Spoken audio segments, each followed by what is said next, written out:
아멘. 자, 오늘도 제목은 7대 절기입니다. 7대 절기. 오늘은 이제 나팔절에 대한 말씀이죠. 나팔절. 자, 나팔절은 하다 보면 한 주 지날 것 같습니다. 자, 일단은 7대 절기 뭘로 시작하냐? 6월절로부터 시작하죠. 6월절. 그 다음에 무교절. 다 외웠죠? 자, 다 외우자고. 그 다음에 초실절. 그 다음에 오순절. 그 다음에 나팔절. 그 다음에 속죄절. 그 다음에 장막절입니다. 이렇게 되어 있습니다. 자, 오늘은 나팔절입니다. 나팔절. 나팔절. 자, 나팔절에 대한 말씀은 이제 뭐에 대한 예표냐? 6월절은 예수님께서 십자가에 죽으신 것에 대한 예표고, 무교절은 예수님께서 장사 지내신 것에 대한 예표고, 그 다음에 초실절은 예수님의 부활, 그 다음에 오순절은 성령 강림이고, 여기까지가 전반부죠. 전반부입니다. 여기까지 전반부고, 여기서부터는 이제 후반부입니다. 후반부. 어떻게 보면 인류 역사도 마찬가지입니다. 인류 역사가 여기가 기점입니다. 기점. 나팔절을 기점해서 이제 새로운 세상이 시작되어집니다. 그래서 여기까지가 6월까지 끝나고, 나팔절이 몇 절이에요? 7월부터 시작되는 겁니다. 7월부터 12월까지 있으니까 6월까지 7월부터 시작되어지죠. 우리 인생도 여기까지가 하나의 분기점입니다. 나팔절 날 우리의 후반기 인생이 결정되는 날입니다. 우리의 후반부 인생이 결정되는 날. 나팔절은 뭐에 대한 예표냐? 예수 그리스도의 재림에 대한 예표고, 또한 우리로 보면 우리가 휴거 받는 것에 대한 예표죠. 그리고 이제 실제적으로는 나팔절 해서 7월 1일이잖아요. 나팔을 분다는 개념인데, 실제 나팔을 7월 달만 불었냐? 그러지 않습니다. 매달 첫째 날에는 나팔을 불었어요. 그게 이제 7월 달 되니까 몇 번째 부는 거예요? 7번째 부는 겁니다. 7번째. 보통 2월 1일 하는 그날을 성경에 뭘로 되어 있냐면 초하루 아니면 또 월삭, 그렇게 되어 있습니다. 월삭에도 다 뭘 하게 되어 있냐면 하나님 앞에 제물을 드리고 제사를 드리게 되어 있어요. 자, 민수기 10장 10절에 보시면 그런 말씀이 있어요. 또 너희의 희락의 날과 너희가 정한 절기와 또 어디에는 초하루에는 뭘 드리고 번제물을 드리고 화목제물을 드리며 나팔을 불라, 그렇게 말씀했죠. 그러니까 초하루에는 뭘 불게 돼 있어요? 나팔을 불게 돼 있단 말이에요. 그로 말미암아 너희 하나님이 너희를 기억하리라. 나는 너희 하나님 여호와다라고 말씀했고, 그러니까 이 매달 첫날에 나팔을 불었는데, 오늘 말씀에 이제 29장에 오늘 본문 말씀, 29장 1절 보시면 일곱째 달에 이르러는 일곱째 달 7월 1일이 되면 그 달 초하루에 뭐로 모이고, 이날은 이제 성회가 되는 겁니다. 나팔절이죠. 아무 노동도 하지 말라. 이는 너희가 나팔을 불 날이다. 라고 이제 말씀하시며, 이제 평상시 월삭에도 다 월삭 그날 초하루에도 제사를 드리고 다 했단 말이에요. 근데 이날 되면 특별하게 더 많은 제사와 여러 가지 이제 기존에 있던 것에서 덧붙여서 제사를 더 드리는 것이 뭐냐? 너희는 수송아지 한 마리, 그 다음에 수장 한 마리, 그 다음에 1년 되고 흠없는 수장 7마리, 그 다음에 여호와께 한 개 번제를 드리고, 그 소제도 드리는데 고운 가루에 기름을 섞어서 쓰되, 수송아지에는 10분의 3, 아까 수송아지 있었죠? 수장에는 10분의 2, 이제 소제로 이렇게 드린다는 거예요. 그 다음에 어린 양 7마리에는 어린 양 한 마리마다 10분의 1 소제를 드린다는 겁니다. 그 다음에 또 너희를 속죄하기 위해서 순염소 한 마리를 속죄제로 드리되, 그 달의 번제, 그 달 원래 드리는 번제, 소제, 상번제는 뭐냐면 아침 저녁으로 하나님 앞에 번제를 드리게 돼 있어요. 그게 상번제입니다. 그 상번제와 그 소제와 그 전제 외에 외에 기존에 드리던 거 외에 더해서 규례에 따라 하나님 앞에 제사를 드린다라고 되어 있는 겁니다. 이해가 되시죠? 그러니까 기존적으로 월삭 초하루에 이렇게 기본적으로 드리는 것이 있는데 이 나팔절이 되면 거기서 더하여서 하나님 앞에 제사를 드리게 되어 있는 겁니다. 그게 나팔절을 지키는 방법입니다. 아시겠죠? 자세하게 저거에 대해서 설명하기는 솔직히 어렵고, 그리고 우리가 구약의 제사 제도이기 때문에 그렇게 실제 중요한 내용은 아닙니다. 저것은 우리가 다 하나씩 풀이하기는 힘들고, 중요한 것은 7번째 나팔이라는 것이고 마지막 나팔이라는 것이 중요한 겁니다. 왜? 성경에 보면 예수님의 재림 때는 뭐가 불려지냐면 나팔이 불려진다라고 기록이 되어 있기 때문이에요. 나팔절인 이유가 뭐냐? 나팔을 불기 때문에 나팔절이에요. 아시겠죠? 나팔절이라고 한 이유는 뭘 불기 때문에? 나팔을 불기 때문에 나팔절입니다. 그래서 성경에 예수님께서 재림하실 때 무슨 소리가 울려 퍼진다고 되어 있냐면 나팔 소리가 울려 퍼진다라고 되어 있다고. 자, 마태복음 24장 31절 보시면 자, 그렇게 되어 있습니다. 자, 저가 큰 뭐와 나팔 소리와 함께 천사들을 보내리니 그들이 그의 택하신 자들을 하늘 이 끝에서 저 끝까지 사방에서 뭐한다? 모은다. 이 끝 저 끝에서 모은다 뜻이 뭐겠어요? 이거 휴거에 대한 내용입니다. 휴거에 대한 내용, 들림 받는 것에 대해서. 그때 뭐가 울려 퍼진다? 나팔 소리가 울려 퍼진다라고 돼 있고, 데살로니가 전서 4장 16절도 보시면 주께서 호령은 막 명령하는 거죠. 호령과 그 다음에 천사장의 소리와 그 다음에 하나님의 나팔 소리로 친히 하늘로부터 마신다. 강림하시리니 그리스도 안에서 죽은 자들이 먼저 일어난다라고 되어 있습니다. 그 다음에 우리 살아남아 있는 자들도 그들과 함께 구름 속으로 뭐예요? 끌어올려 올라간다. 그게 이제 휴거라는 뜻입니다. 끌어올려, 그게 휴거라는 뜻이고, 공중에서 주를 뭐하게 된다?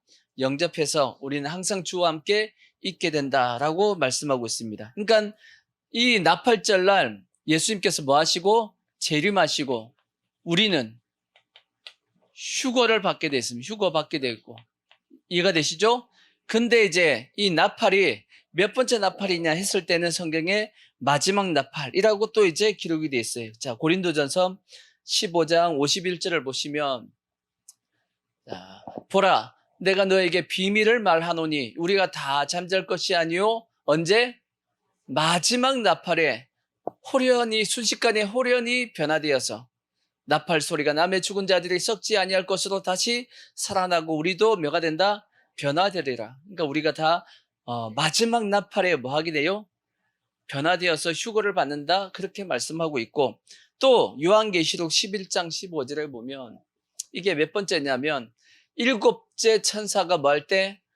나팔을 불매 하늘에 큰 음성이 나서 이르되 세상 나라가 우리 주와 그의 그리스도의 나라가 되어 그가 세세토록 왕노로 타시리로다. 그렇게 되어 있습니다. 그러니까 그 나팔이 몇 번째다? 7번째. 그래서 7월 1일인 겁니다. 그러니까 1월달 한번 불었죠. 2월달, 3월달, 4월달, 5월달, 6월달 6번 불었잖아. 마지막 몇 번째? 7번째 불 때 주님이 재림하신다라고 이제 그렇게 되어 있는 겁니다. 성경에 이렇게 연결되어 있는 거예요. 그래서 나팔절은 뭐 하는 거냐? 예수님께서 재림하시는 것이고 우리는 뭐 하는 거다? 주님 앞에 들림받는, 휴거받는 그 날이 되는 겁니다. 아멘. 그래서 우리는 반드시 그날에 들림을 받아야 됩니다. 아멘. 우리는 반드시, 특히나 오늘날 이제 계속 설명을 드리겠지만 주님이 오실 때가 가까워졌어요? 아직 멀었어요? 가까워졌단 말이에요. 언제 올지 모릅니다, 진짜. 우리가 아까 찬송 불렀듯이 언제 주님 다시 오실는지, 지금 바뀌어가지고 주 어느 때 다시 이렇게 바뀌었는데 옛날 찬송이 더 느낌이 더 좋아. 언제 주님 다시 오실는지, 그죠? 언제 주님 오실는지 모르지만 곧 오실 때가 되었는데, 그때 우리는 다 뭐 해야 되냐? 주님 앞에 들림 받아야 됩니다. 아멘. 자, 그럼 이제 재림에 대한 말씀을 하나씩 이제 한번 체크해 보자고요. 자, 첫 번째가 뭐냐? 재림의 시기입니다. 재림의 시기. 재림의 시기. 언제 예수님이 재림하시냐 했을 때 예수님께서는 이렇게 말씀하셨습니다. 마태복음 24장 36절을 보면 그러나 그날과 그때는 뭐도 모르고 아무도 모르나니 하늘의 천사들도 아들도 모르고 오직 누구만 아신다? 아버지만 아신다라고 되어 있습니다. 그러니까 그날과 그 시는 누구만 아시냐? 오직 하나님 아버지만 아신다라고 성경에 되어 있습니다. 그래서 성경에 보면 그날은 예수님의 재림은 뭐같이 온다라고 되어 있냐면 도적같이 오신다라고 되어 있잖아. 자, 데살로니가 전서 5장 1절에 보시면 그렇게 기록이 되어 있는 겁니다. 자, 형제들아, 때와 시기에 관하여 너희에게 쓸 것이 없으면 주의 날이 밤에 뭐같이 도둑같이 이를 줄 너희 자신이 자세히 알기 때문이라. 그렇게 되어 있습니다. 예수님이 언제 오신다고요? 도둑같이 오신답니다. 도둑이 알리고 와요?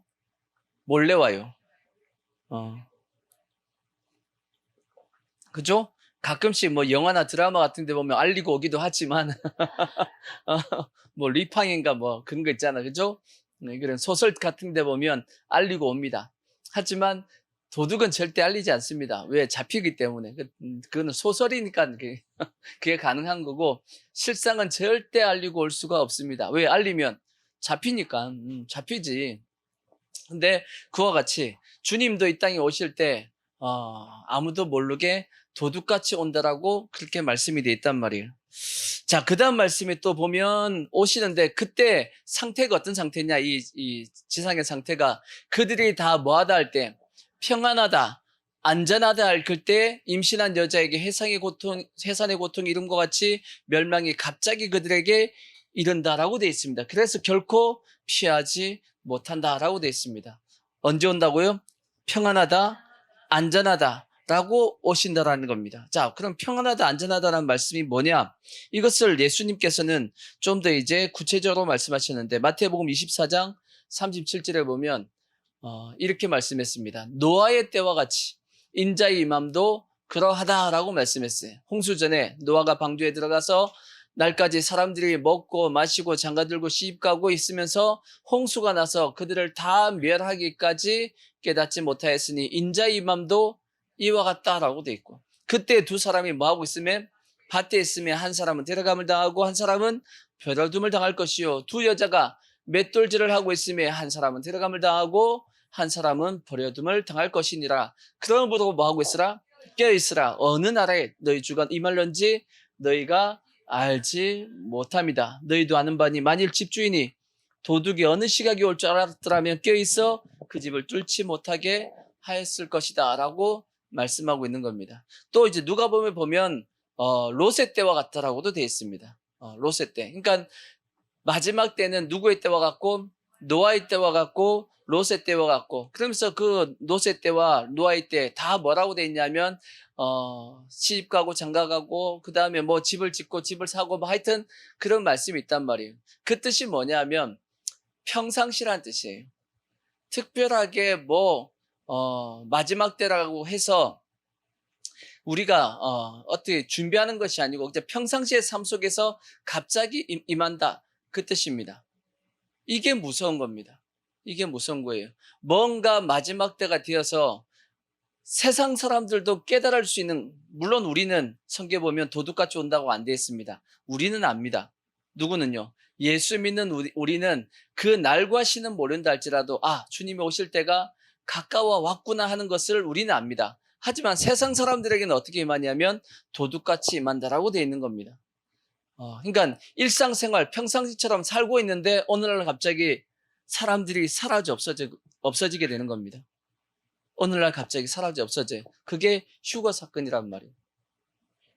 그러면 여기서 이제 우리가 기억해야 될 것은 성경에는 분명히 하나님은 경고를 하겠어요, 안 하겠어요? 경고를 하게끔 되어 있습니다. 예수 믿는 우리에게만 경고해요? 세상 사람들에게도 같이 경고해요? 세상 사람들에게도 같이 경고를 했습니다. 근데 우리는 그 경고를 뭐하고? 받아들였고 세상 사람들은 뭐한 거죠? 그 경고를 무시했다는 뜻입니다. 노아의 시대 때도 마찬가지죠. 노아가 방주를 지었다고요. 어디에다 지었어요? 산 꼭대기에다 산 위에다 지었단 말이에요. 산 위에다가 방주를 짓는다는 게 말이 돼요, 안 돼요? 안 되지. 그러니까 완전히 미친 짓을 하고 있는 겁니다. 미친 짓을 하고 있으면 사람들이 어떤 생각을 가져야 돼요? 저 노아는 진짜 미쳤는가? 아니면 제정신인가 한 걸 확인해야 될 거 아니야. 그러면 평상시 노아의 모습을 보니까 미친 건 아닌 것 같아. 그러면 물어봐야지. 당신은 왜 저 산 위에다가 방주를 짓냐고. 그러니까 물어보면 노아가 얘기해 줬을까 안 해줬을까? 노아가 난 얘기 안 해줘. 이거 비밀이야. 하고 얘기 안 해줬을까? 노아는 분명히 얘기해 줬을 겁니다. 반드시 물어보는 사람들에게도 얘기해 줬을 것이고 묻지 않는 자들에게도 분명히 하나님이 이 세상을 물러서 심판하신다라고 했던 하나님의 말씀을 그들에게 분명히 얘기했을 겁니다. 방주를 120년 동안 지었단 말이에요. 그리고 사람들에게 그 방주가 지어지는 게 보였단 말이에요. 그러면 물어보고 뭔가 한번 의문을 가져보고 해봤어야 되는데 그럼에도 불구하고 노아 시대의 그 사람들은 노아가 저 미친 짓을 하고 있는 것에 대해서 전혀 관심을 안 가졌다는 얘기입니다. 그러다가 비가 오기 시작했고 그들은 다 물러서 심판을 받았다라는 거예요. 마치 그와 같이 마지막 때도 그와 같다라고 예수님께서 말씀하고 계신 겁니다. 아브라함, 롯의 때도 마찬가지죠. 롯의 때도 하나님께서 이 소돔과 고모라 땅에 심판하기 전에 경고가 있었어요, 없었어요? 경고가 있었단 말이에요. 어떤 경고를 했죠? 어떤 경고를 했죠? 소돔과 고모라 성 사람들에게 경고했어요, 안 했어요? 경고한 게 없는데. 아브라함에겐 얘기해줬죠. 아브라함에게는 천사 3명이 찾아와가지고 아브라함이 대접을 했고 천사 2명은 소돔과 고모라 땅을 확인해 보기 위해서 갔고 남은 분 그분이 이제 예수님이라고 보통 봅니다. 예수님께서 이 땅에 현현하신 건데 예수님과 아브라함이 얘기를 했단 말이에요. 아브라함이 이제 하나님이 아브라함에게 얘기해 주죠. 내가 너한테는 내 친구니까 이 비밀을 얘기해 주겠다. 그러면서 내가 소돔과 고모라 땅을 멸망하기 위해서 왔다 하고 이제 확인차 왔다 하시면서 했더니 아브라함 생각해 보니까 그 소돔과 고모라 땅에 누가 살고 있어요? 자기 조카 롯이 살고 있으니까 뭐 하기 시작하죠? 멸망시키면 안 될 거 아니야. 살려내기 위해서 그 하나님에게 얘기를 하잖아. 혹시나 의인 50명이 있으면 어떻게 하겠습니까? 살려주겠다. 40명이 있으면 살려주겠다. 30명이 있으면 살려주겠다. 20명이 있으면 살려주겠다. 마지막 한 번만 더 10명 있으면 살려주겠다. 그러면 아브라함은 생각하길 몇 명은 있을 거야? 한 10명은 있겠지라고 생각했는데 웬걸 몇 명 있었어요? 한 명밖에 없었어. 롯 한 명만 있었고 롯 한 명만 어떻게 보면 구원을 받았고 그의 두 딸 구원받았죠. 부인은 나오다가 뒤를 돌아봐서 소돔 기둥이 됐다라고 돼 있잖아. 그러면 그 소돔 성 사람들에겐 경고가 있었어요, 없었어요? 경고가 있었습니다. 언제 썼냐? 전쟁이 났단 말이에요. 전쟁이 났죠. 전쟁이 났어요, 안 났어요? 가나안 땅에 전쟁이 있었는데 북방연합과 남방연합의 전쟁이 있었단 말이에요. 그래서 북방연합이 남방연합의 사람들을 이제 다 잡아갔죠. 그때 소돔성에 있는 사람들도 잡아가고 롯도 다 잡혀갔잖아. 그때 누가 쫓아갔어요? 아브라함이 자기 집에서 길러온 318명과 동맹을 맺었던 그 족속하고 같이 올라가고 기습을 해가지고 그들을 전쟁에 승리하고 돌아왔단 말이에요. 그러면 이제 소돔성에는 소돔성 사람들은 어떤 생각을 가지고 있어야 돼요? 자기를 살려준 사람, 구원해준 사람이 누구예요? 아브라함이잖아. 아브라함이 근데 누구 때문에 구원해준 거야? 롯 때문에 구원해줬지. 그러면 롯을 어떻게 생각해야 돼요? 아유, 그래도 롯 때문에 우리가 살았네 하고 롯에 대해서 감사해야 돼요? 안 해야 돼? 해야지. 근데 성경에 보십시오. 천사가 롯 집에 왔을 때 그들이 뭐라고 그래요? 당신이 우리 여기 살면서 말이지 너가 뭔데 하면서 롯을 공격했단 말이에요. 성경에 그런 말씀이 있어요, 없어요? 그러니까 롯 사람들이 얼마나 악했는지를 알 수가 있지. 아니, 롯 때문에 자기들은 구원받았잖아. 안 그래요? 그래서 롯을 대접해야 돼요, 안 해야 돼요? 그리고 롯이 얘기하는 것을 들어야 돼, 안 들어야 돼요? 들어야 됨에도 불구하고 롯이 마치 자기들 위에 있는 것처럼 하는 것로 생각하고 어떻게 그들을 오히려 그냥 롯을 공격하고 막 했단 말이에요. 무시하고 했단 말이에요. 그러니까 당연히 심판받을 수밖에 없는 상황이 된 겁니다. 그러니까 하나님께서 미리 뭐 하셨냐? 경고했다는 뜻이에요. 경고했음에도 불구하고 그 롯의 두 사위도 뭐처럼 이겼다? 롯의 그 얘기를 농담으로 얘기했다라고 성경에 그렇게 말씀하고 있는 겁니다. 그러니까 그래서 심판을 받는 겁니다. 하나님은 성경에 보면 심판하실 때 절대 미리 얘기하지 않고 심판을 하시는 법은 절대 없습니다. 자, 아모스 3장 7절에 그렇게 말씀이 되어 있어요. 아모스 3장 7절 보시면 자, 주 여호와께서는 자기의 비밀을 그 종 선지자들에게 보이지 아니하시고는 결코 행하심이 있다 없다? 없다. 하나님이 무슨 일을 하기 전에는 반드시 뭐 하신다? 하나님의 종에게 먼저 말씀하시고 백성들에게 알려주고 하십니다. 뭐 하기 위해서? 백성들 일반 인간이 하나님의 그 계획을 준비할 수 있게끔 하나님이 다 시간을 주시고 기회를 주신다라는 겁니다. 근데 그것을 뭐 하니까 무시하고 멸시하고 외면하다 보니까 결국은 하나님으로부터 심판을 받는 겁니다. 그래서 이 마지막 때도 마찬가지입니다. 다들 평안하고 안전하다라고 생각을 하고 있지만 하나님의 경고가 이미 지금도 그들에게 뭐 하고 있냐면 주어지고 있는 겁니다. 그럼 우리는 어떻게 해야 되냐? 우리는 실제 아브라함처럼 해야 됩니다. 아브라함이 어떻게 했어요? 자기 조카 뭐 하려고?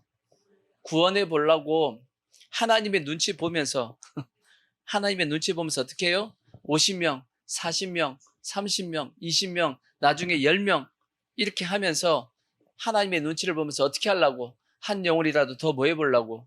구원해 보려고 아브라함이 했던 것처럼 우리도 누구처럼 해야 되냐면 아브라함과 같은 그런 모습을 가지고 영혼을 구원해야 된단 말이에요. 그게 우리가 해야 될 사명이고 우리가 가지고 있는 직분의 모습입니다. 아멘. 그런 모습이 돼야 되고 하여튼 재림의 시기는 알 수 없지만 성경에 보면 세상 사람들에게는 도둑같이 오지만 우리에게는 도둑같이 오지 않는다라고 되어 있죠. 자, 다시 데살로니가전서 5장 4절에 보면 그렇게 되어 있습니다. 자, 보시면 형제들아 너희는 어디 있지 아니하며 어둠에 있지 아니하며 그 날이 도둑같이 임하지 너희에게 임하지 못하리니 너희는 다 빛의 아들이요 낮의 아들이라 그렇게 말씀했습니다. 그러니까 우리는 물론 날짜와 시간은 모릅니다.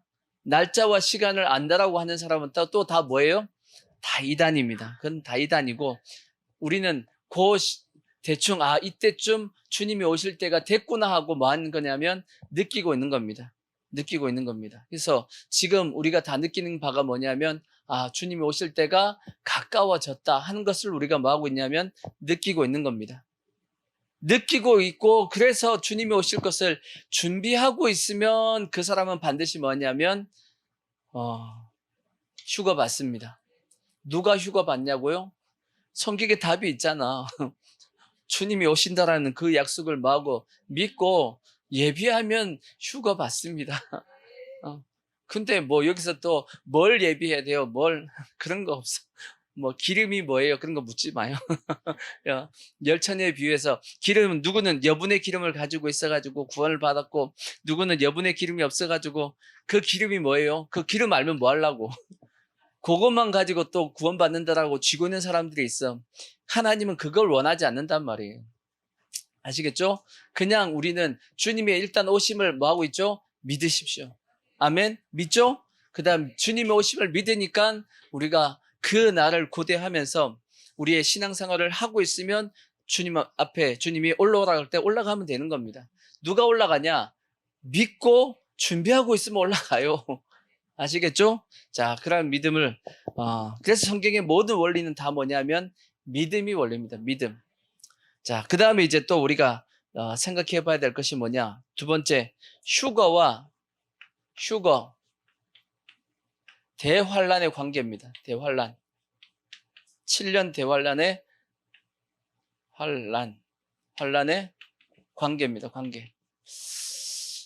성도들에게 물어보는 게 있습니다. 많이 물어보는 게 뭐냐면 7년 대환란 전에 휴거를 받아요? 아니면 7년 대환란 중간에 휴거를 받아요? 아니면 7년 대환란 후에 휴거를 받아요? 라고 물어봅니다. 그런 게 있는 거 알아요, 몰라요? 그래도 어느 정도 아시는 분들은 이런 부분에 대한 의문점을 가지는데, 전혀 모르시는 분들은 저게 또 무슨 얘기야 이렇게 이제 하시는데, 종말론에 대해서 이제 공부하다 보면 여러 가지 이제 딱 부러지게 나와 있지 않은 부분이 있습니다. 딱 부러지게 나와 있지 않은 부분이 있는데, 이제 그걸 다 조합해 보니까 이게 맞더라 하고 이제 우리가 정해 놓은 것이 이제 조직 신학입니다.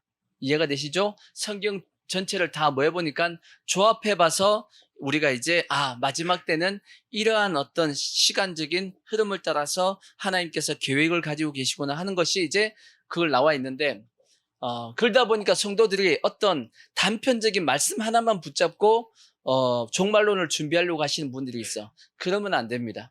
전체 다 조합해 봐야 돼. 왜 그러냐면, 특별히 이제 오늘 좀 이따가 말씀하겠지만 마태복음 24장에 나와 있는 예수님께서 종말에 대한 말씀을 쭉 해주셨단 말이에요. 근데 특별히 마태복음 같은 경우는 우리가 뭘 생각하고 유념하고 봐야 되냐면, 마태복음은 누구한테 쓴 거냐면 마태가 유대인들에게 쓴 겁니다. 그래서 마태복음은 유대인의 관점에서 해석을 해야지만 정확한 해석이 돼요. 아시겠죠? 이게 이방인들을 우리가 보기에는 약간의 시간적 타이밍이 안 맞을 수 있습니다. 그리고 또 한 가지 또 생각해야 될 것이 있는데, 예수님께서 이 땅에 재림을 하실 때 재림이 두 번 기록이 되어 있습니다. 하나가 뭐냐면, 첫 번째 재림은 뭐냐면 공중 재림입니다. 공중 재림. 또 하나가 무슨 재림이 있냐면 지상 재림이 있어. 지상 재림. 예수님의 재림이 두 번 기록이 돼 있단 말이에요, 성경에. 그래서 공중 재림하고 지상 재림하고 헷갈려가지고 이거 막 섞어놔가지고 성도들이 이게 이건지 저건지 구분이 안 되는 경우가 상당히 많이 있습니다. 자, 예수님이 공중 재림하신다는 뜻은 뭐냐면, 지금 이렇게 이제 시간이 쭉 가다가 예수님께서 어느 날 이제 드디어 나팔 소리가 빵빵빵 하고 나팔이 딱 불잖아요. 그러면 예수님께서 어디로 오시냐면 지상에 바로 오시는 것이 아닙니다. 어디에 오시냐면 공중에 오신다라고 돼 있어. 공중에. 자, 그 공중에 오시기 전에 먼저 밑작업을 먼저 한다고요. 그 밑작업이 뭐냐면, 공중에 지금 누가 가 있어요? 누가 살고 있어요? 공중에. 마귀가 살고 있다고. 마귀와 그 사자들이 지금 공중을 딱 지배하고 있는데, 그 공중을 미리 누가 와가지고, 미가엘 천사가 와가지고 쫓아낸단 말이에요. 공중에 있는 이 마귀들을 쫓아낸다고. 자, 그 말씀이 계시록 12장 7절에 나와 있어요. 자, 성경에 보면 하늘에 뭐가 있어요? 전쟁이 있으니 미가엘과 그의 사자들이 누구와? 용과 더불어 싸울 때. 용이 누구예요? 마귀란 말이에요. 마귀와 더불어 싸울 때 용과 그의 사자들도 싸우나 이기지 못하여 다시 하늘에서 그들이 있을 곳을 얻지 못한지라. 그러니까 공중에서 그들이 있을 곳을 얻지 못했다라는 것은 공중에서 뭐 했다는 얘기냐면 쫓겨났다는 게, 쫓겨났다고. 그래서 큰 용이 많이 내쫓기니 옛 뱀 곧 마귀라고도 하고 사탄이라고도 하며 온 천하를 마는 자라 꿰는 자라. 그가 땅으로 뭐하니? 내쫓겼단 말이에요. 내쫓기니 그의 사자들도 그와 함께 내쫓기니라. 그러니까 마귀도 쫓겨나고 그 마귀에게 붙어있는 모든 쫄개들도 다 쫓겨났다, 그 뜻입니다. 공중에서 쫓겨났어요. 공중에서 쫓겨났으니까 어디로 왔어요? 이 지구로, 이 지상으로 내려왔다는 뜻이에요. 그러니까 마지막 때가 되면 이 지구는 어떤 놈이 가득해요? 마귀와 그 쫄개들이 가득한 세상이 됩니다. 그러니까 이 땅이 온전하겠냐고. 이 땅이 죄악이 가득한 세상이, 그리고 환란이 가득한 세상이 될 수밖에 없는 겁니다. 그래서 내가 또 들으니 하늘에 큰 음성이 있어 이르되 이제 우리 하나님의 구원과 능력과 나라와 또 그의 권세에 그리스도의 권세가 나타났으니 우리 형제들을 참수하던 자 곧 우리 하나님 앞에서 밤낮 참수하던 자가 쫓겨났고, 그러니까 마귀가 참수하는 자잖아. 마귀가 쫓겨났고 또 우리 형제들이 어린 양의 피와 자기들이 증언하는 말씀으로써 그를 이겼으니 그들은 죽기까지 자기들의 생명을 아끼지 아니하였도다. 그러므로 하늘과 그 가운데 있는 자들은 뭐하라? 즐거워하라. 자, 지구를 중심해서 하늘과 이게 천국이죠. 천국과 그다음에 그 가운데 뭐 있었어요? 여기 공중이야. 공중. 그다음에 지구란 말이에요. 지구. 이해가 되시죠? 근데 하늘과 지구 사이에 뭐가 있어요? 가운데 공중에 있죠? 그래서 하늘과 그 가운데 있는 자들, 요 공중에 있는 자들은 뭐하라? 즐거워하라 그랬다고. 왜 즐거워해요? 예수님께서 공중에 있던 마귀를 쫓아내고 거기다가 누가 올려보냈어요? 예수님께서 그 공중에 재림하시면서 지상에 있던 성도들을 공중으로 끌어올라갔단 말이야. 그 공중에 누가 있는 거예요? 예수님과 구원받은 자들이 이제 모여 있는 거야. 아멘. 그래서 하늘과 그 가운데 있는 자들은 뭐하고? 즐거워하라고. 우린 즐거워할 수 있다고. 근데 문제는 뭐가 문제예요? 이 지구, 땅과 바다는 뭐 할진저?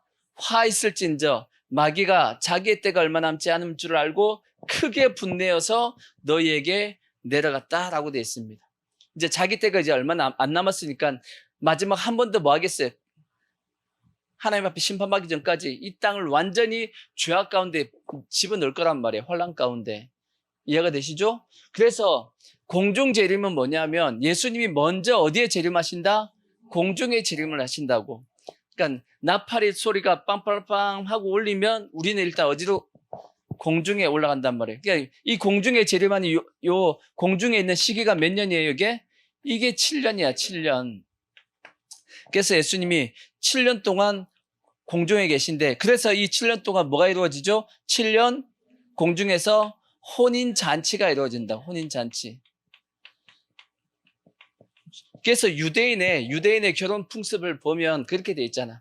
유대인의 결혼 풍습은 이제 결혼 풍습에 이제 이렇게 됩니다. 먼저 정혼을 하고 신랑이 이제 신부의 집에 와서 정혼을 하고 그 다음에 자기 처소를 이제 신부하고 같이 살 집을 예비하기 위해서 돌아간단 말이에요. 돌아가고 나서 한 1년 정도 있다가 다시금 신부를 데리고 오기 위해서 온단 말이에요. 그때 그게 이제 예수님께 재림하는 것과 똑같습니다. 오는데 와서 결혼식을 하잖아요. 결혼식을 하면 그 다음에 뭐 하냐면 7일 동안 뭐 하게 돼 있어요? 혼인 잔치를 하게 돼 있어. 유대인들의 결혼 풍습은 며칠 동안 한다고요? 7일 동안. 또 근데 신랑이 언제 오냐? 낮에 안 옵니다. 언제 와요? 밤에 오게끔 돼 있어. 신랑이 밤에 옵니다. 그래서 다 뭘 준비하고 있어야 돼요? 그래서 등불을 준비하고 있어야 돼. 왜? 지금처럼 밤에도 이렇게 온 천지가 밝지 않단 말이에요. 그때는 여러분 지금도 보십시오. 지금도 시골에 밤에 가봐요. 지금도 시골에 밤에 가봐요. 캄캄합니다. 저녁 가끔 저희가 이제 시골 가보면 캄캄합니다. 서울에서는 보통 8시, 9시 돼도 초저녁이잖아. 그죠? 근데 시골 가니까 겨울철에 시골 가니까 8시, 9시 되니까 캄캄해 전체가. 온 마을이 조용합니다. 그런 것처럼 예전에 유대인 땅도 마찬가지죠. 밤에 오면 빛이 없어요. 그러니까 다 뭘 들고 있어야 돼요? 등불을 들고 있어야 된단 말이에요. 캄캄할 어두울 때 온다는 얘기죠. 마찬가지로 주님이 마지막 때 다시 오실 때도 이 땅의 영적인 이 상태가 밝다라는 거에 어둡다는 뜻이에요. 어둡다라는 겁니다. 그만큼 마귀가 이 세상을 어둡게 만든 그 상태에서 주님이 오신다 그 뜻입니다. 신랑이 와가지고 이제 신부를 데리고 결혼식을 하고 난 다음에 신부를 이제 방에다 넣어두고 이제 7일 동안 뭐 하냐면 혼인잔치를 하게 돼 있단 말이에요. 7일 동안 혼인잔치가 끝나고 나면 신랑이 신부를 데리고 자기가 예비한 처소로 데리고 가는 겁니다. 그러듯이 동일하게 예수님께서 이 땅에 오셔가지고 7년 동안 공중에서 뭐 하냐면 혼인잔치를 하게 돼 있단 말이에요. 아멘? 하는데 이 지상에는 무슨 일이 발생해? 지상에는. 이때 지상은 7년 대환란이 이제 그때 이루어지는 겁니다. 아까 말씀했잖아요. 땅과 바다 가운데 있는 이 사람들 다 뭐가 있을진저? 화가 있을진저. 왜? 그때는 이 땅에는 7년 대환란이 이루어지기 때문입니다. 이 7년 대환란 때 보통 이제 이 7년 대환란을 또 둘로 나누죠. 3년 반, 3년 반. 1260일, 1260일 나눠가지고 3년 반 나누는데 그 나눴을 때 3년 반, 전 3년 반, 후 3년 반으로 또 나눈단 말이에요. 그 전 3년 반에는 무슨 일이 발생하냐면 유대인들이 지금 저기 성전산에 있는 저기 이슬람 사원이 있단 말이에요. 그걸 뭐하고 허물고 그게 어떻게 허물어질지 모르겠지만 허물어지고 거기다가 뭐가 세워져요? 하나님의 성전이 세워지게 되는 겁니다. 제3성전이라고 보통 얘기하는 성전을 세우는 게 전 3년 반에 이루어질 사건입니다. 이해가 되시죠? 근데 그 성전이 세워지고 나면 그 지성소에 누가 들어가가지고 적그리스도가 들어가서 지가 뭐라 그래요? 내가 그리스도다 하고 외치는 놈이 나온단 말이에요. 주장하는 놈 나오겠죠? 그 놈이 누구예요? 그 놈이 적그리스도입니다. 적그리스도. 이해가 되시죠? 그게 이제 3년 반 끝나는 시점에 이루어지는 사건이고, 그리고 이제 후 3년 반에 이제 실제적인 대환란이 전 세계적으로 이루어지는 겁니다. 그 후 3년 반에 이루어지는 그 사건을 보통 666 표가 이제 온 세상 사람들에게 다 받게 하고, 그 666 표를 안 받은 사람들에게는 다 이제 목배임을 당하고 죽임을 당하는 그런 세상이 이루어진다는 얘기입니다. 이해가 되시죠? 자, 뭘 설명하다가 이 말씀을 드렸냐면 휴거가 환란 전이냐 환란 후냐? 어디예요? 환란 전입니다. 휴거는 환란 전입니다. 아시겠죠? 그래서 7년 대환란 전에 우리는 공중으로 뭐 하게 돼 있어요? 들림받아서 올라가는 겁니다. 아시겠죠? 그러니까 우리가 그러고 나서 이제 7년이 지나고 나면 이 땅에 이제 다시 우리는 뭐 하냐면 예수님과 함께 지상에 뭐 하게 되죠? 재림하게 됩니다. 재림하는데 요 지상에 재림할 때 이루어진 게 뭐냐면 무너졌도다 큰 성 바벨론이요 하는 그 사건이 우리가 지상 재림을 하면서 예수님께서 이 땅을 뭐 하시냐면 심판하신단 말이에요. 심판하시면서 완전히 이 세상을 뭐 하시냐면 다시 새롭게 만드십니다. 새롭게 만들고 지상 재림을 하시고 나서 어디에 들어가요? 천년 왕국에 들어간다고. 천년 왕국에 들어가게 돼 있습니다. 이해가 되시죠? 시간표가 이렇게 돼 있다고. 아멘. 그러니까 우리는 반드시 그래서 어디서 승부가 나야 되냐면 공중 재림에서 승부가 나야 돼. 아멘. 나팔절에서 승부가 나야 된다고. 나팔절 승부가 나야 된다고. 아멘. 근데 유대인의 입장에서는 나팔절 날 승부가 나지는 않습니다. 유대인들은 언제 승부가 나냐면 이 7년 대환란 때 승부가 나요. 7년 대환란 때 유대인들은. 그래서 예수님께서 마태복음에서 말씀한 것처럼 끝까지 많은 자들은, 견디는 자들이 구원을 받는다라는 것은 이거는 우리가 아니야. 이방인이 아닙니다. 우리 아닙니다. 누구죠? 유대인들입니다. 유대인들은 끝까지 많은 자들을 견디는 자들은 구원을 받는다라는 것이고, 또 이제 그 대신 또 이런 것도 있습니다. 이런 분들도 구원받을 수 있겠죠. 어떤 분들이냐? 지금 이방인들 중에서 예수를 지금 믿는 듯 마는 듯 교회를 다니고 있긴 한데 부활도 잘 안 믿고 그 다음에 재림도 잘 안 믿는, 휴거를 안 믿는 성도들이 있어요, 없어요? 있을까요, 없을까요? 있을 뿐 아니라 많을 겁니다. 아마 지금 한국 교회도 마찬가지고 전 세계적으로 마찬가지고 교회를 다니긴 다니는데 예수님의 재림에 대해서 별로 관심이 없어. 세상 사람하고 별 차이 없이 그렇게 살아가고 있는 성도들도 많고, 재림에 대해서도 별로 뭐 관심이 없다 보니까 예수님이 재림 뭐 안 할 거야 라고 생각하고 그냥 살아가는 성도들도 많을 겁니다. 그런데 어느 날 갑자기 이제 예수님께서 재림을 하신 겁니다. 그래서 어느 날 교회를 갔더니 성도들이 안 보여 좀. 오늘 무슨 날인가 하고 성도들도 없고 또 목사님도 안 계시네? 이렇게 돼버리면 어떤 생각이 들까요? 진짜 휴거라는 게 있었나? 이런 생각이 들겠어요, 안 들겠어요? 들겠죠. 그런 생각이 들고, 우리가 믿진 않았지만 들었던 그 휴거가 진짜 있었구나 하고 그때 깨닫고 이제 들은 말씀이 있으니까 뭐 하려고 그러겠어요? 이 7년 대환란을 이제 큰일 났다 이제 7년 대환란을 견뎌내야 되는구나 하고 이제 깨닫는 이방인들 있겠어요, 없겠어요? 있겠죠. 있을 겁니다. 그들도 뭐 해야 되냐면 끝까지 견뎌야 돼요. 둘 중에 하나입니다. 끝까지 견디든지 또 하나는 순교하든지 둘 중에 하나 해야 됩니다. 만약에 그때 그들이 뭘 하면 666 짐승의 표를 받으면 성경에 뭐가 없어요? 죄사함이 없습니다. 죄사함이 없는 것도 맞지만 실제는 요즘 느껴지는 건 뭐냐면 죄사함이 될 수가 없는 이유가 그 표를 받으면 아마도 자기 생각이 아닐 겁니다. 저는 그렇게 생각이 들어요. 왜 666 표를 받으면 구원을 못 받는다고 성경에 그렇게 돼 있을까? 이게 구원은 뭘로 받아요? 우리의 신앙 고백을 통해서 받는단 말이에요. 근데 결국은 666 표를 받으면 안 된다는, 받으면 뭐가 안 된다는 뜻이냐면 신앙 고백이 안 된다는 뜻입니다, 이거는. 그래서 아마 666 표가 그냥 우리 도장이라고 생각이 안 들고 그 666 표에는 뭐가 같이 있다? 어떤 우리의 생각을 이제 주장하는 뭔가가 들어가지 않을까라고 생각이 드는 겁니다. 요즘 그래서 다 개발됐습니다. 어디까지 개발됐냐? 인간의 생각을 조정할 수 있는 그 정도의 어떤 기술까지 지금 개발됐다라고 얘기해요. 그러니까 무슨 얘기냐?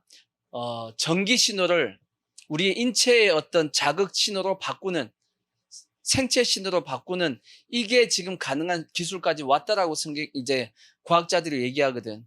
그래서 우리의 신경을 이제 신호를 주면 나도 물론 그쪽 가는 겁니다, 이렇게.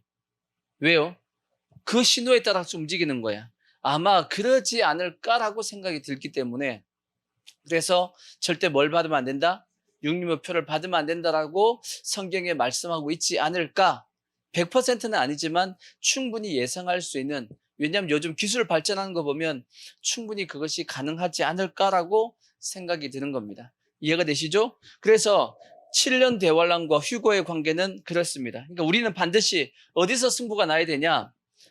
공중 재림에서 승부가 나야 돼요. 아시겠죠? 그날 반드시 우리가 뭐 해야 돼요?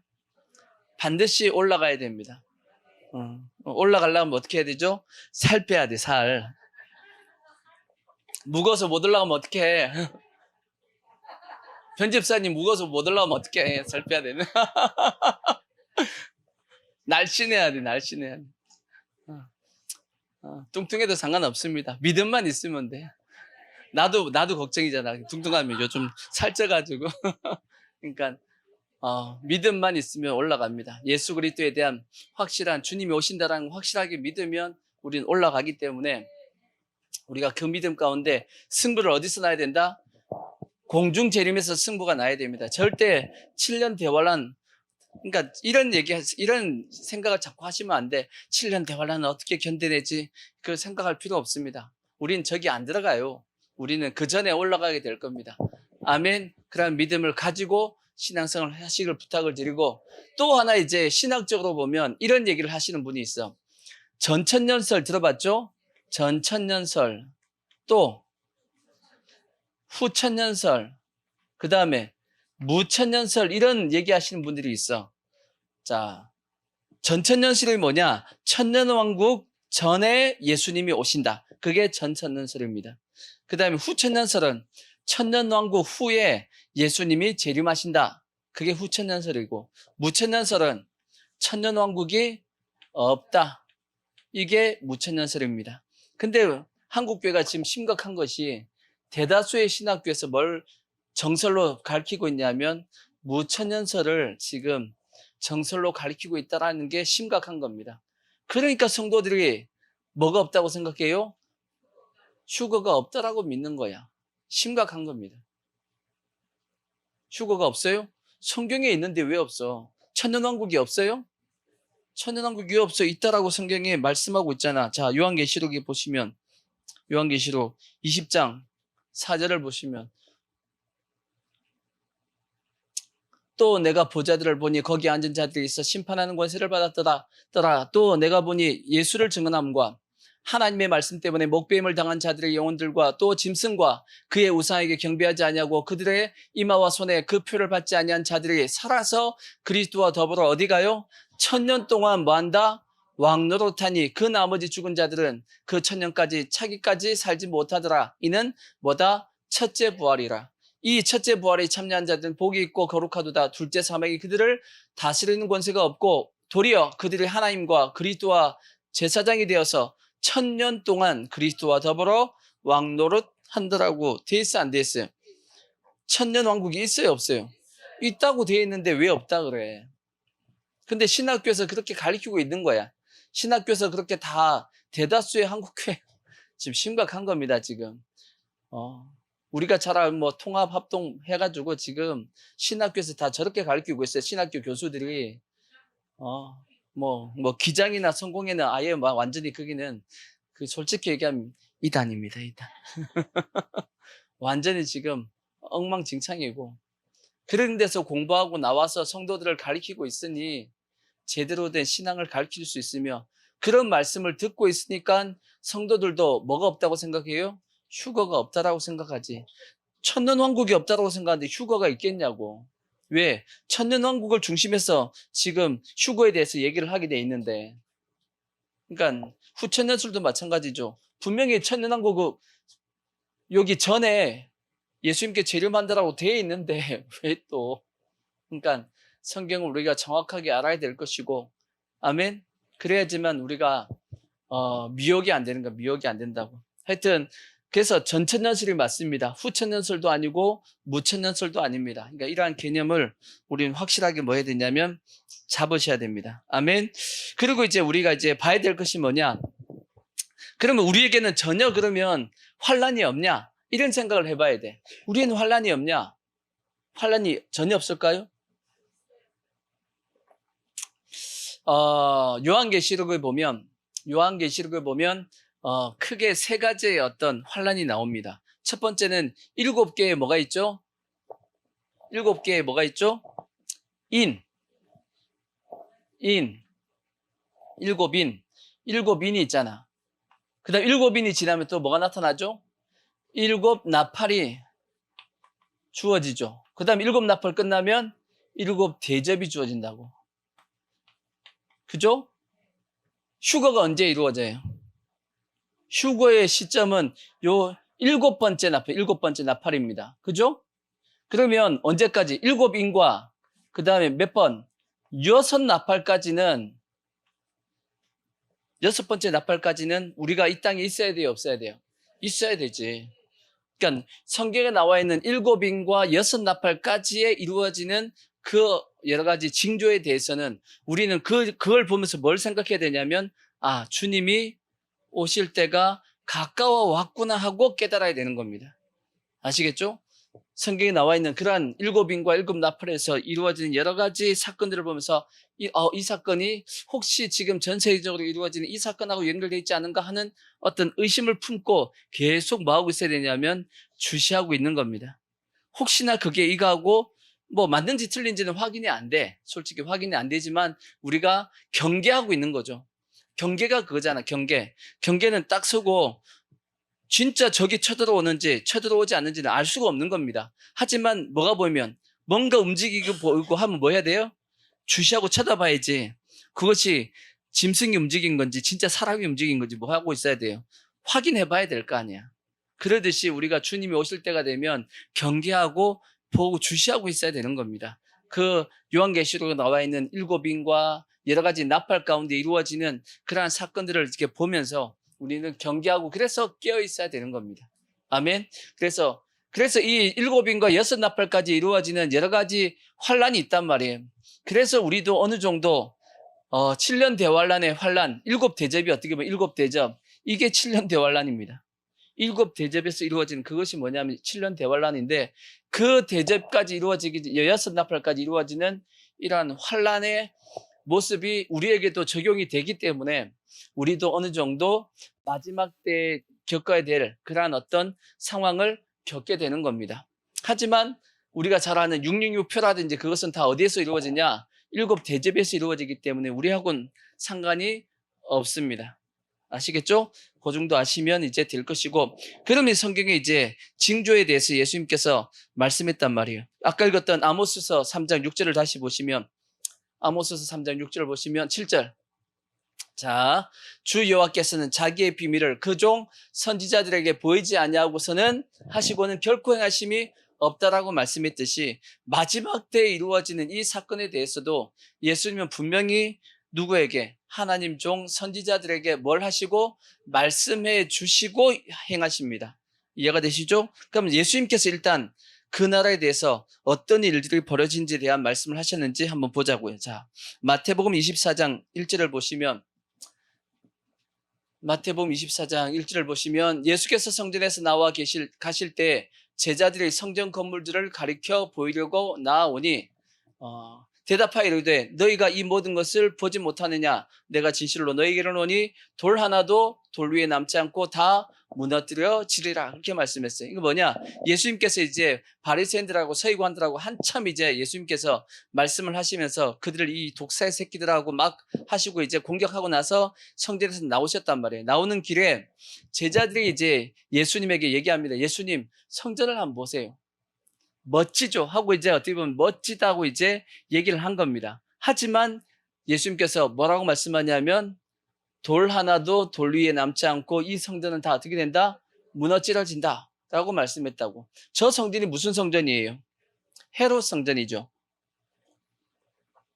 성전은 제일 첫 번째 성전은 솔로몬 성전이 있고 두 번째 성전이 무슨 성전이에요? 수룹바벨 성전입니다. 근데 수룹바벨 성전은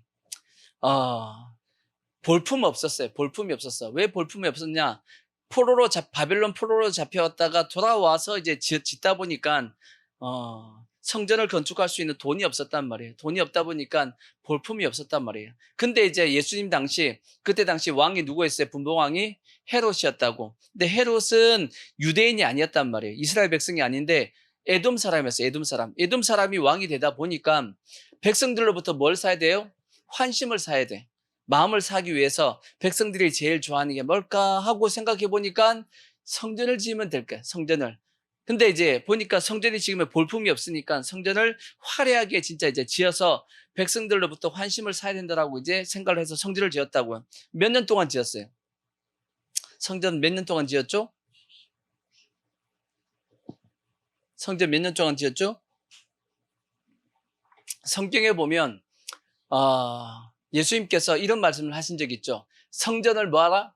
헐라. 내가 며칠 만에? 사흘 만에 내가 짓겠다. 라고 예수님께서 말씀했더니 그들이 뭐라고 얘기했어요? 이 성전을 몇 년 동안 지었는데? 46년 동안 지었는데 어떻게 너가 사흘 만에 일으키냐? 하고 예수님에게 얘기했단 말이에요. 그때 예수님 그 성경에 해석이 뭐라고 됐어요? 예수님이 하려고 했던 그 성전은 눈에 보이는 이 성전이 아니고 예수님의 몸된 성전, 예수님의 몸입니다. 예수님이 3일 후에 뭐 하신다? 죽은 뒤 3일 후에 부활하실 것에 대한 예표로서 예수님께서 말씀했는데 그들은 뭘로 생각했냐면 실제적인 그 성전으로 생각했다라고 그렇게 되어 있는데 그게 그러면 헤롯 성전이 46년 걸렸나? 했을 때는 46년이 아닙니다. 그거는 예수님이 그 말씀을 하실 시점이 46년이고 실제 헤롯 성전이 언제 왕궁이 됐냐면 AD 63년에 왕궁이 됐습니다. AD 63년. 그러니까 예수님이 오시기 전 BC 10 몇 년, 19년인가 하여튼 그쯤에 시작해가지고 약 성전을 짓는데 나중에 몇 년 동안 짓냐면 83, 4년 정도 걸려요. 헤롯이 그만큼 이 성전을 그러니까 헤롯이 혼자 다진 것이 아니고 대대 이어가면서 뭘 했냐면 성전을 리모델링인데 완전히 재건축을 한 거죠. 그래서 화려하게 이제 지었단 말이에요. 그것이 돌 하나도 돌 위에 남지 않을 만큼 다 무너뜨려지기 위해서 돌과 돌 사이에 뭘 집어넣었다고요? 금을 집어넣을 정도로 화려하게 성전을 재건축한 겁니다. 불과 성전을 완공하고 난 다음에 불과 한 7년 후에 그 성전은 완전히 파괴됩니다. 완공하고 난 다음에 몇 년 못 있다가 파괴가 돼요. 왜냐? 성전이 중심이 뭐예요? 예수님에 대한 신앙이 중심이 돼야 되는데 하나님의 성전이라 할지라도 신앙이 없이 외적인 모양만 있었기 때문에 하나님이 그걸 인정하지 않았던 겁니다. 그래서 성전이 헐어지게 됐던 거죠. 자, 뭔 얘기하다가 내가 성전 얘기를 했지? 돌 하나도 이 말씀 하다가 했구나. 돌 하나도 돌 위에 남지 않고 다 무너뜨려진다고 예수님께서 말씀한 겁니다. 그러니까 예수님께서 이 말씀하고 나서 한 3, 40년 후에 이제 완전히 무너지게 되는 거죠. 그리고 예수께서 감람산 위에 있을 때 제자들이 조용히 와서 물어봤단 말이에요. 뭐라고 물어봤냐? 우리에게 이르소서 어느 때 이런 일이 있겠사오며 또 주의 임하심과 세상 끝에는 무슨 징조가 있으리까 하고 물어봤어요. 이 말씀을 보면 제자들은 이방인의 때를 지금 생각하고 있지 않은 겁니다. 뭘만 생각하고 있냐? 유대인의 그 다니엘의 70일에 나오는 그것만 지금 생각하고 있는 거예요. 어떻게 보면 이 성전이 무너지는 그 시점이 무슨 시점이다? 마지막 때다. 세상 끝이다라고 생각을 하고 물어본 거예요. 근데 예수님은 그게 아니었죠. 그 중간에 뭐가 있는 거예요? 이방인의 때가 있는 거죠. 지금 2000년의 역사가 그 중간 사이에 이제 들어와 있는 겁니다. 근데 유대인들은 그때까지 그 개념을 알아요, 몰라요? 그 개념을 몰랐기 때문에 이렇게 물어본 거예요. 성전이 무너지는 예수님께서 멸망에 대한 말씀을 하실 때 그 멸망의 시점이 세상 끝이다라고 생각을 했던 거예요. 근데 예수님께서는 그 부분에 대해서 다시금 자세하게 이제 설명을 하고 계신데 여기서 말씀하고 있는 요 내용이 아까 말씀드린 것처럼 이거는 유대인을 중심해서 말씀한 겁니다. 그리고 요 시점을 그대로 이렇게 시간적인 순서로 예수님께서 말씀하신 게 아니에요. 마태복음 24장은 성도들이 그렇게 해서 헷갈리는 거야. 예수님이 2000년 후에 일어날 그 사건을 멀리서 보면서 얘기한 겁니다. 그래서 그때 이루어진 사건을 얘기했기 때문에 시간 순서별이 아니에요. 그래서 마태복음 24장을 시간 순서별로 해석하면 해석이 엉망진창이 돼버립니다. 아시겠죠? 자, 시점을 잘 봐야 됩니다. 유대인에 대한 시점으로 말씀을 했고 마태복음 24장은 그 다음에 멀리서 보면서 예수님께서 예언을 하셨기 때문에 시간적인 순서가 맞다 아니다 아니다 하는 것을 우리가 알고 마태복음 24장을 보셔야 된다. 그래야지만 성경 해석이 엉뚱한 해석을 안 합니다. 아시겠죠? 그러니까 하여튼 그런 거 기본적으로 이제 아시고 물론 여러분이 분명히 마태복음 24장을 보면서 성경을 해석할 일은 없습니다. 여러분이 보면서 성경을 내가 연구해야지 하고 이렇게 볼 것 같지는 않아. 아는데 하여튼 그렇다라는 거 그렇다라는 걸 이제 보시고 자 그러면 성경에 예수님께서 말씀하신 마지막 때에 대한 징조가 뭐냐? 예수님께서 왜 징조를 얘기하셨겠어요? 이러한 징조가 있으면 곧 뭐가 임한다? 주님이 오실 때가 됐다라는 것을 알라고 말씀한 거지. 아시겠죠? 그러니까 우리는 주님이 말씀하신 의도에 따라서 말씀을 보면 됩니다. 이해가 되시죠? 그래서 자 그러면 이제 4절 보시면 예수께서 대답하여 이르시되 너희가 사람의 미혹을 받지 않도록 주의하라. 많은 사람이 내 이름으로 와서 이르되 나는 그리스도라 하여 많은 사람을 미혹하리라. 그렇죠? 이거는 이제 우리가 많이 봐왔던 말씀입니다. 봐왔습니다. 실제적으로 많은 사람이 누구의 이름으로 왔어요? 그리스도의 이름으로 왔어요? 안 왔어요? 왔지. 그게 누구예요? 그게 그 이단들이지 뭐 이단들.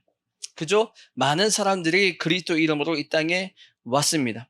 그래서 절대 우리는 뭘 하시면 안 되냐면 사람을 쫓아가면 안 돼. 아시겠죠? 절대 사람을 쫓아가서는 안 됩니다. 위험합니다. 마지막 때가 되어서 미혹하는 영이 많기 때문에 절대 우리는 특히나 그러니까 누군가가 혹시나 나는 예수다 하면 절대 따라가면 안 돼. 아시겠죠? 나는 예수다 그러면 절대 따라가시면 안 돼. 아시겠죠? 마지막 때가 되면 특별히 큰 배교가 있을 거라고 사도 바울이 말씀했죠.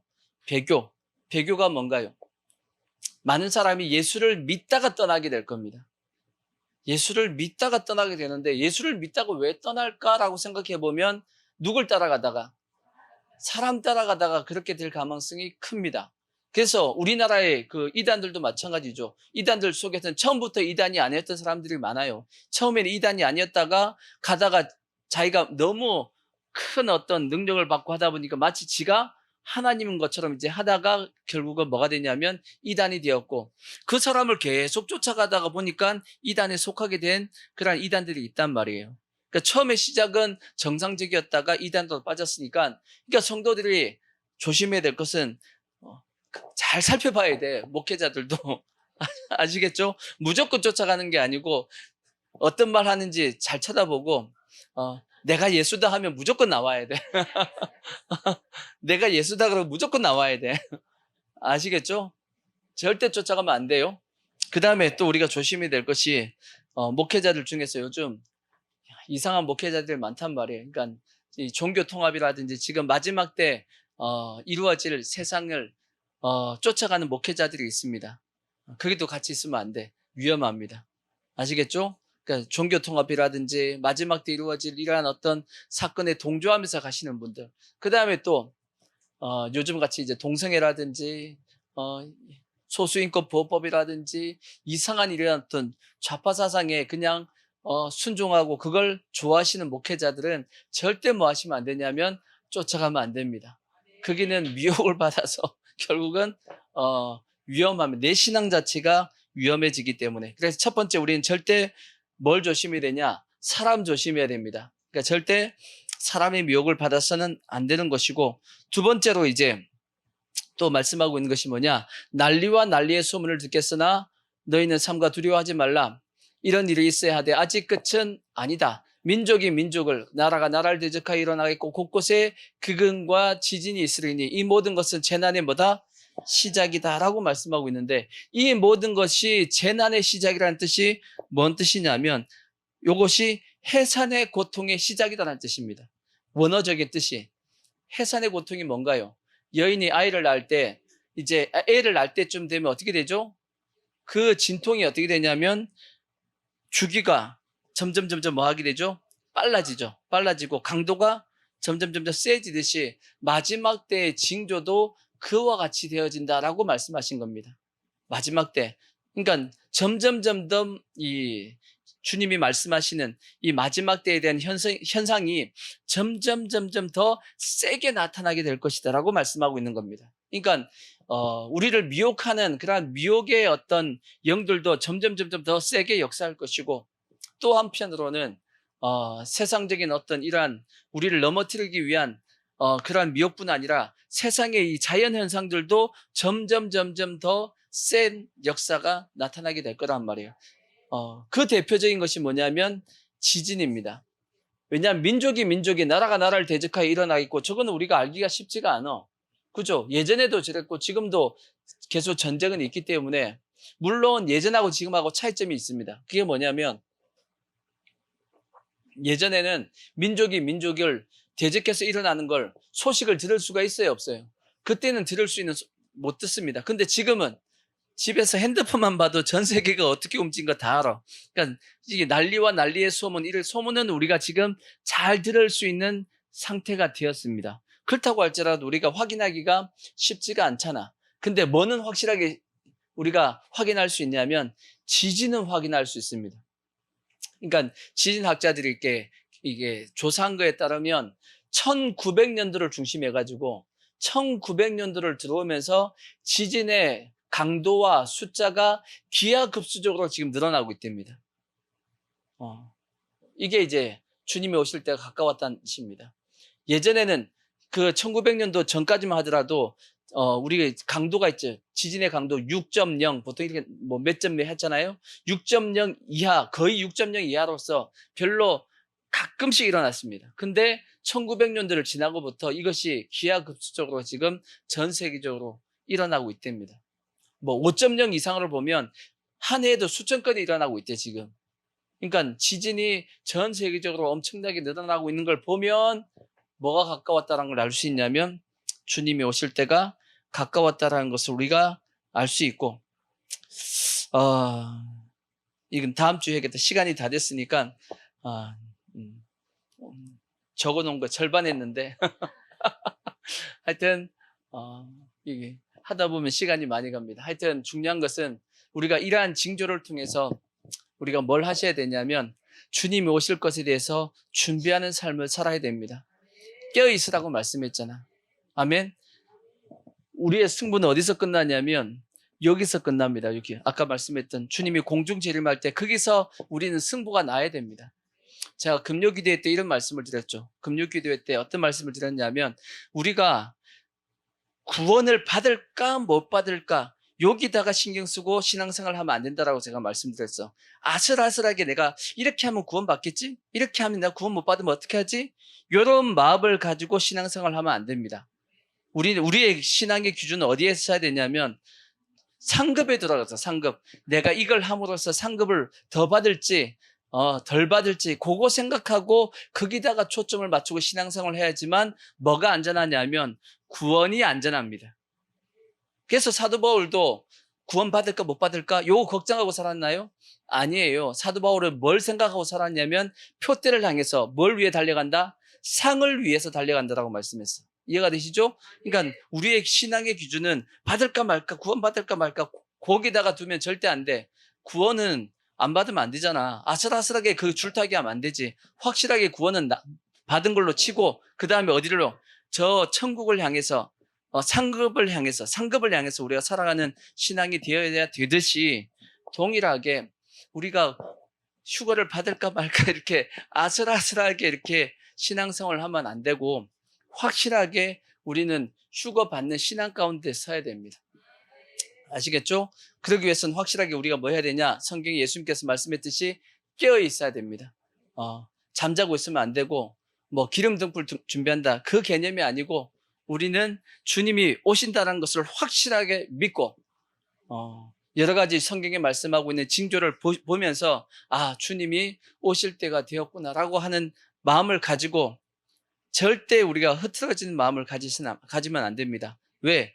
우리가 잠시 그 열천리에 비유에서도 잠시 뭐 하다가 자다가 근데 다 졸며 잘 쓰라고 돼 있다고. 마지막 때가 되면 다 졸며 자기가 쉽다라는 뜻입니다. 그때 주님이 오시면 안 된단 말이야. 그러니까 우리는 절대 뭐 하면 안 되냐면 졸고 자고 있으면 안 됩니다. 깨어있는 상태에서 주님을 맞이하기 위해서는 우리가 항상 경계하는 심령을 가지고 우리가 신앙생활을 해서 아슬아슬하게 휴거 받으면 안 돼. 아시겠죠? 휴거도 확실한 믿음 가운데 서서 주님을 기쁘시게 맞이할 수 있는 주님을 기쁘게 맞이할 수 있는 그러한 신앙생활을 할 수 있기를 부탁의 말씀을 드리겠습니다.